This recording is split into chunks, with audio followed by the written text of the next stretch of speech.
Buenas noches, bienvenidos a esta hora con Obniel Ramírez. Gracias por darme la oportunidad de llegar hasta sus hogares, oficinas y teléfonos celulares a través de la señal del canal Noticias 16, canal 16 del telecable de Altiz, canal 18 de Claro para otros cables. Gracias a los que están a través del canal 85 de Claro, 85 de Win Telecom, Voz Media Network.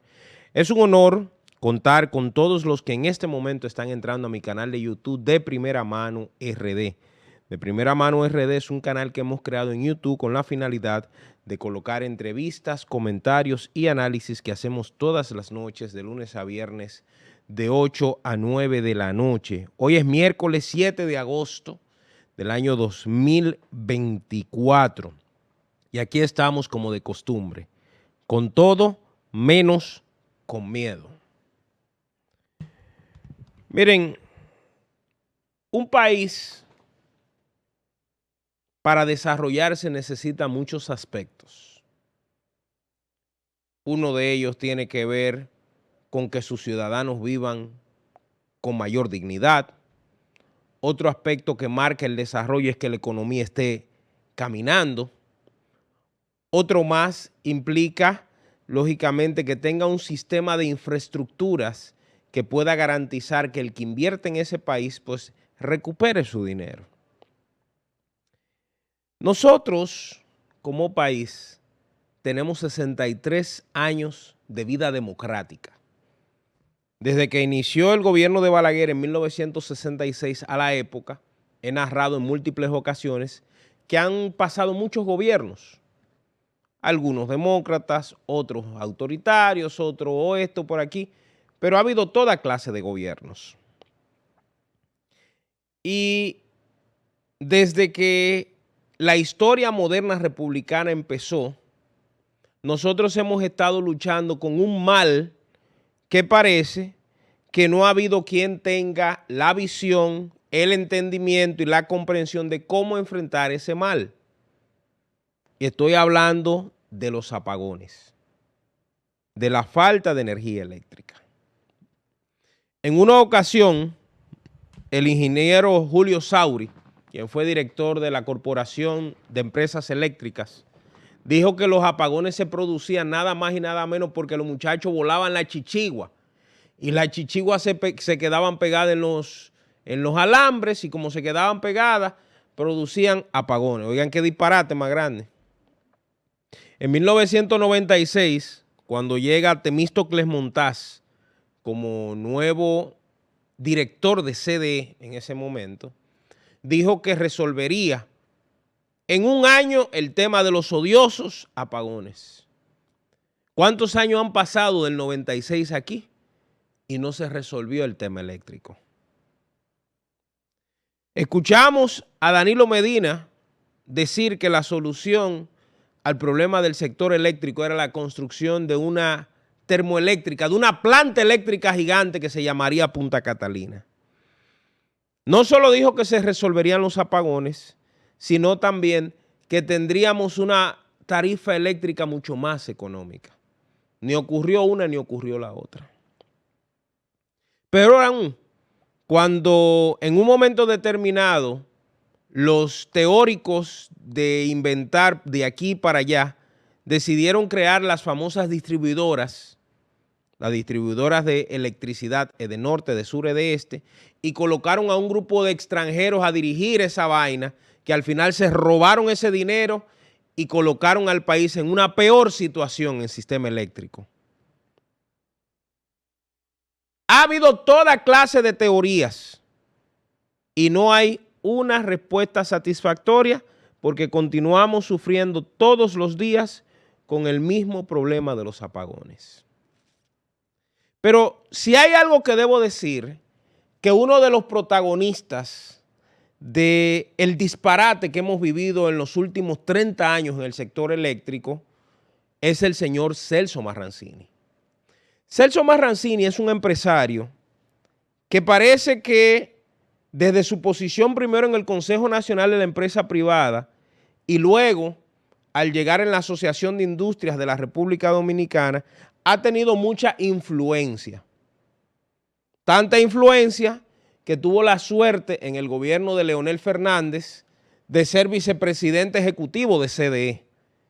Cuando el sector eléctrico estaba centralizado en una sola persona, todo el poder lo tenía Celso. Pero Celso estuvo allí sustituyendo a Radamés Segura y al final salió y no pudo resolver el problema de los apagones. En el gobierno de Danilo, ustedes recuerdan que en un momento determinado se produjo graves acusaciones sobre el tema de la construcción de Punta Catalina.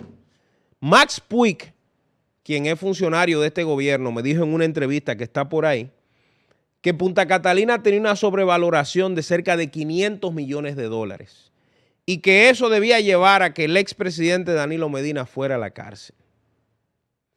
Sin embargo, cuando explotó el tema de Odebrecht, Danilo creó una famosa comisión para que rindiera un informe de lo que habría sido la licitación y los precios de Punta Catalina. En esa comisión estaba Agripino Núñez Collado, estaba Pedro Brache, el mismo grupito, el mismo combo. Pero ¿sabe quién estaba ahí también? Celso Marrancini. Celso Marrancini y Jaime Aristi Escuder. A mí me llamó muchísimo la atención que cuando crearon una estructura administrativa para dirigir Punta Catalina sin que ni siquiera hubiese arrancado Punta Catalina, designaron precisamente a uno de los que estaba en esa comisión. El que rindió el informe de si había o no corrupción, de si se compró o no se compró a buen precio, ese fue uno de los que dirigió esa comisión. La comisión y luego lo pusieron a dirigir la planta. Estoy hablando de Jaime Aristi Escuder en el pasado gobierno. Y en este gobierno, que el presidente cuestionó tanto el tema de Punta Catalina y que decía que era, como les puse el otro día en una de las imágenes de la Marcha Verde, que era ¿cómo se llama? La prueba del delito, Punta Catalina, pues después pusieron a Celso a dirigir eso. Pero Celso ha tenido tanta suerte que luego lo colocaron como director ejecutivo del sector eléctrico, del gabinete eléctrico, porque debido a un disparate de las recomendaciones que le han dado al presidente de eliminar instituciones, eliminaron la CDE, pero tuvieron que crear el gabinete eléctrico.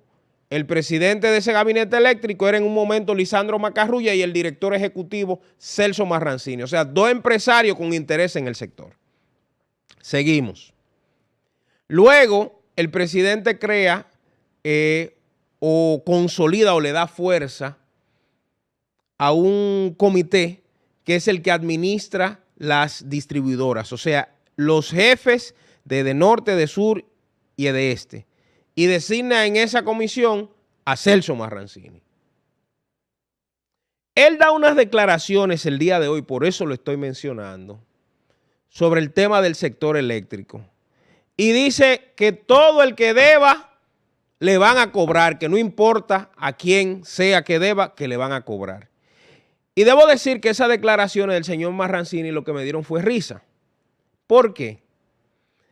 El problema del sector eléctrico, de los jodidos apagones aquí, ¿está solo en los deudores? No. Esa es una parte del problema que tiene el sector eléctrico. La gente que recibe energía eléctrica a través de norte, de sur y de este y no la paga. Pero esa es una parte que si las distribuidoras empiezan a cobrar, lo pueden regular rápidamente. El verdadero problema no es ese.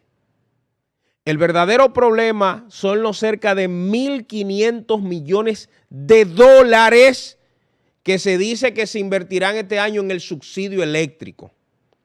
Y yo estoy de acuerdo que aquellas personas de escasos recursos que no puedan pagar su energía eléctrica, el gobierno les subsidio, le pague una parte. Pero no es posible que el subsidio eléctrico sirva para regular o para ayudar a ricos, muy ricos y a pobres. Hablar de 1.500 millones de dólares, eso es lo que ellos tienen presupuestado. Posiblemente eso llegue a 2.000 millones de dólares. Estamos hablando, señores, de mucho más de 100.000 millones de pesos.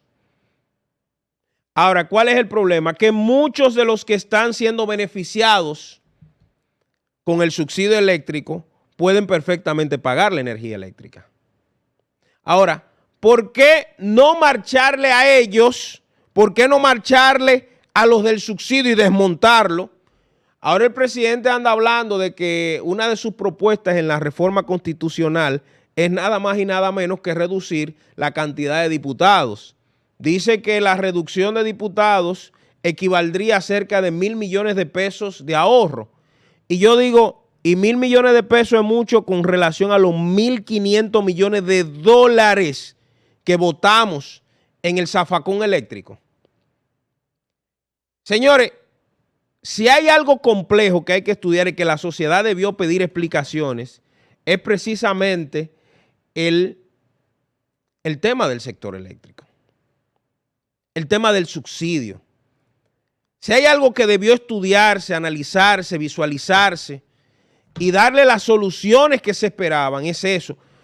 Señores, ¿cuánto hemos pagado en los últimos 20 años por factura eléctrica a gente del sector privado que siempre ha estado enquistada en el sector público y que eso ha salido de préstamos, de impuestos? Se lo han sacado de los bolsillos a los más pobres. ¿Cuánto hemos pagado?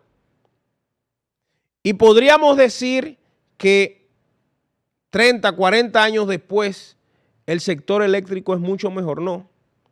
Yo debo decirles que si hay algo que hay que reconocer es que en estos 4 años de la administración del presidente Abinader, el tema de las pérdidas en el sector eléctrico han aumentado. Eso a veces es muy técnico, quizá la gente no lo entienda. La pérdida es que las distribuidoras Edenorte, Edesur y Edeeste son intermediarios entre nosotros y los generadores. O sea, la planta eléctrica, ellos le compran energía para venderla a nosotros. ¿Qué sucede? Que ellos dicen, Alba, que ellos compran 100 pesos de energía y se le pierden 50. Es el negocio de Capaperro. Y por eso es que el gobierno ha tenido que hacer ¿qué? Que subsidiar, o sea, que buscar 1.500 millones de dólares. ¿Por qué? Porque se pierde el 50, el 60, el 70%, no se sabe, de la energía que se compra. Se pierde una parte muy importante. Si usted va a distribuidoras como Edeeste, por ejemplo, la pérdida en Edeeste, o sea, lo que ellos compran y lo que supuestamente colocan en el sistema, pierde más del 51%. ¿Qué pasa con eso que se pierde? Que hay que cobrárselo a los pendejos los impuestos. Hay que sacárselo en el arroz, en la habichuela, en los servicios, en todo. Y seguir buscando dinero en la banca internacional para echarle dinero a ese hoyo, a ese elefante blanco que no va a lograr resolver de una vez por todas el tema eléctrico. Yo le he dicho a ustedes muchas veces que lamentablemente, y eso es una preocupación que tenemos nosotros, el sector eléctrico está en una situación tal que países como Nicaragua, un país mucho más retrasado que nosotros, logró resolver hace muchísimos años el tema eléctrico. Y nosotros aquí estamos pasando el mismo Niágara en bicicleta con la cantidad de apagones que se sufren. Incluso nosotros teníamos una división de sectores de 24 horas. Ya hay sectores que son de 24 horas donde los apagones lo están golpeando. A mí me mandaron hoy al mediodía una nota de lo que está pasando, por ejemplo, en un sector del centro de la ciudad, de aquí de Santo Domingo, que se llama Los Cacicascos. Horas y horas interminables. Eso es un sector donde la mayoría paga su energía eléctrica. Para no decir todo el mundo, porque no hay forma de usted vivir en una torre de apartamento y eximirse de pagar. Usted es una persona visible. Millones y millones y millones de pesos en el sector eléctrico. Y si usted se va a la zona del Cibao, eso mete miedo lo que está pasando, aparte de que junto con los apagones ha llegado la ineficiencia de un soburro que se llama Andrés Cueto, que es el que dirige Edenorte. Es lamentable que tantos años de vida democrática, 63 años de vida democrática, y continuemos hablando de los malditos apagones. Ahora, ¿por qué seguimos hablando de los malditos apagones? Bueno, porque la solución del problema no va a llegar porque el problema es el que tiene la solución en la mano. Señores, ¿cómo es posible que aquí continuemos reciclando las mismas personas que no han dado pie con bola con la solución al sector eléctrico? Por ejemplo, el presidente le entregó ahora todas las soluciones del sector eléctrico a Celso. Pero oye esto, Alba. Él pone, por ejemplo, en Edesur a un extranjero, otra vez, un apellido Actir, y dice que ese señor no es político, así es que él no entra. No, ese no es político, ese es un técnico probado. Y usted se pone a buscar quién es la esposa, por ejemplo, de este señor. Es la directora ejecutiva del Indotel. Pero el papá de esa muchacha es el señor Cruz Pichardo, quien era director general de pasaportes en este gobierno. Y la mamá de la muchacha, o sea, la suegra del que está en Edesur, es diputada del PRM. Miren el técnico, un técnico. Y yo digo, señores, vamos a continuar bajo la misma tesitura de que nos sigan vendiendo, de que nos sigan cambiando espejitos por oro, de que nos sigan tomando de tontos útiles. Ese señor que usted está viendo en la foto está tan politizado como el que estaba ahí. Todo eso es un cuento, es parte del descrédito que han querido montar los empresarios o algunos empresarios para tener el control del sector público. Ah, no, es que un empresario puede hacer que el sector público sea eficiente. Eso es mentira. Por eso yo he dicho todo el tiempo que la política es para políticos. Y los políticos tienen que tener el suficiente bagaje y los pantalones y los testículos para cuando ganan una elección asumir y dirigir con su gente. Lógicamente, con técnicos, pero no con un grupo de vividores que son enganchados, que vienen de todos los gobiernos, vienen con todos los fracasos de todos los gobiernos a querer enseñar y a querer mostrar resultados que no han tenido. Y yo digo, señores, la sociedad dominicana tiene que empoderarse. Si hay algo que yo aprendí con Marcha Verde y con Plaza de la Bandera, que yo no era miembro, pero vi el proceso, si hay algo que yo aprendí es que cuando la sociedad se pone de frente y decide reclamar su derecho, la clase política tiene que escucharle. Ahora, parecería que nosotros somos, si se quiere, masoquistas con el tema eléctrico. Señores, ¿cuántas administraciones han pasado por CDE? Yo debo decir de manera sincera que el gobierno pasado, el gobierno de Danilo, cuando dejó Punta Catalina aportaba cerca de 250 millones de dólares y en eso mismo dejaron el déficit eléctrico. O sea, el subsidio eléctrico en el gobierno de Danilo, 2019-2020, era 250 millones de dólares. ¿Qué explicación podría haber que de 250 millones de dólares en el subsidio eléctrico, el subsidio ha llegado a 1.500 millones de dólares este año? ¿Qué es lo que ellos dicen? Según las estimaciones, se va a meter en 2.000 millones de dólares. Ahora, 2.000 millones de dólares para los más pobres, no lo creo. Subsidio para los que menos pueden, no lo creo. Aquí hay un paquete de industrias, de empresas, de instituciones que en un momento determinado se crearon leyes para fomentar y apoyarlo, pero esas industrias ya caminan solas. Piense, por ejemplo, en los miles de millones que hay en exenciones, en facilidades, en toda la ñoñería que le dan al sector turístico. Y el sector turístico no sale el muñeco que tenemos de ministro todos los meses y todos los días a decir que nosotros alcanzamos una meta de que si yo cuántos millones. Hoy, si somos autosuficientes, todavía tenemos que continuar cargando al sector turístico. Es para que usted vaya pensando. Ahora, si la sociedad dominicana decide no detenerse y comenzar a reclamar sus derechos, los derechos de vivir con dignidad, los derechos de que cuando llegue la energía eléctrica usted no tenga que aplaudir porque es un milagro. Yo pienso que nosotros hemos avanzado demasiado. La propaganda nos ha vendido una cosa. ¿Qué nos ha vendido la propaganda? Cada presidente que llega y se va dice que él lo ha hecho todo. Y cuando se va, usted sigue viendo apagones, problemas en el transporte, los servicios básicos destruidos, los servicios hospitalarios un desastre. Y usted dice, wow, estaba en una burbuja, me metieron en una burbuja durante 4 o 8 años. Lo que está pasando en el sector eléctrico, mis queridos amigos, es evidente que necesita de la intervención urgente. Y no es entregarle el sector eléctrico a Celso y al grupo, no, no. Es entregarle el sector eléctrico a técnicos verdaderos que vayan con un plan.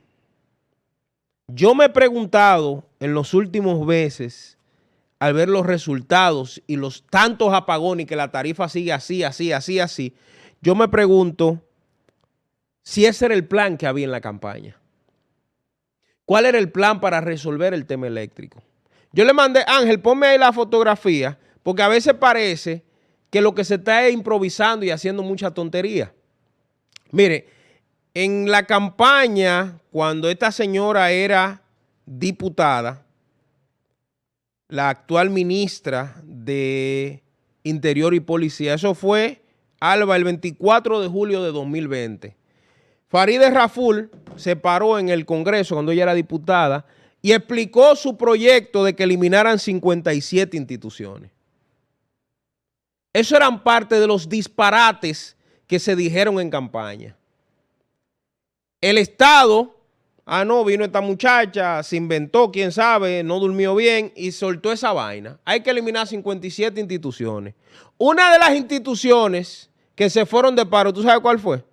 Corporación Dominicana de Empresas Eléctricas Estatales. Y otras tantas que ella decía que había duplicidad de nómina, duplicidad de funciones. Señores, porque aquí la clase política cree que el papel lo aguanta todo y dice cualquier cosa. Y es lamentable eso. Es lamentable que nosotros estemos en una situación de irrespeto a una sociedad que merece mejores niveles de vida. Ella dijo eso fue una improvisación. No, 57 instituciones, que hay que eliminar. Parece que ese mismo espíritu fue el que fue al Ministerio de Interior y Policía en la gestión de Chu, que decía que tenía un plan, el plan Chuliani, y fue un fracaso. Pero parece que ese mismo plan era el que estaba en el sector eléctrico, porque de 250 millones de dólares de subsidio lo hemos llevado a 1.500 millones de dólares cogiéndolo prestado y haciendo muchísimo lío. ¿Por qué? Porque el papel lo aguanta todo. Mi pregunta es si continuaremos improvisando y jugando en pleno siglo XXI con algo tan serio y con algo que afecta directamente el desarrollo de un pueblo como lo son los odiosos apagones. Vamos a la pausa y en breve tenemos otros temas en A Esta Hora con Otniel Ramírez.